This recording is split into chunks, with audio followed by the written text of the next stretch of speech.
Univers infini, l'avion que je prends est en parfaite condition mécanique. Son système électronique fonctionne à merveille et nous arrivons à destination en parfaite sécurité. Lors de l'annonce de turbulences, je dis univers infini, les turbulences cessent immédiatement. Vous constaterez que le résultat est impressionnant. Mais attention, vous devez toujours respecter la 5e loi. La confiance, c'est-à-dire aucun doute. La panique est le comprimé du jour. La panique est un sentiment de frayeur qui trouble l'esprit, nourrit les énergies du corps en stress et stoppe l'évolution. Rien de pire que de laisser la panique dominer son mécanisme de pensée. La panique vous fait perdre tout le sens des responsabilités de votre vie, et qui plus est, celui du mécanisme de vos pensées. Votre saboteur se charge d'amplifier la situation afin de dominer votre esprit. Plusieurs points négatifs, tels que les inquiétudes, la crainte, les peurs, et j'en passe, transcendent en panique. Afin d'imaginer mon propos, je dirais que la panique est de plusieurs crans plus négative qu'une situation négative normale. Elle vous fait perdre le contrôle. Plusieurs situations peuvent engendrer la panique.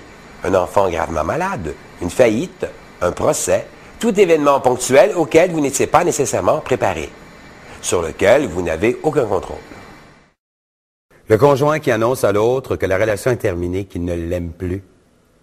Dans un pareil cas, il y a plusieurs éléments en cause. La garde des enfants, le patrimoine, la réorganisation de sa vie, en plus de vivre l'abandon, le rejet.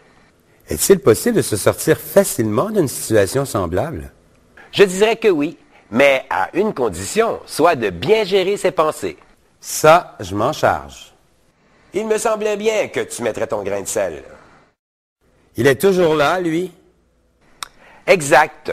Il faut se méfier de lui davantage parce que, dans la panique, il se sert de plusieurs éléments en même temps pour nous empêcher de la contrôler. J'ai envie de te dire de te mêler de tes affaires. Bien justement, ce sont mes affaires de bien décrire ta personnalité pour mieux se défendre de toi.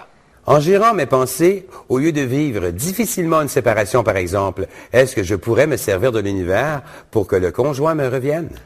Non, c'est une prise de pouvoir. Oui, mais je l'aime. Moi, si ma conjointe me faisait ça, je lui enverrais des vieilles roses toutes sèches, remplies d'épines. Je suis certain que certaines personnes ont eu ce même genre de réflexion.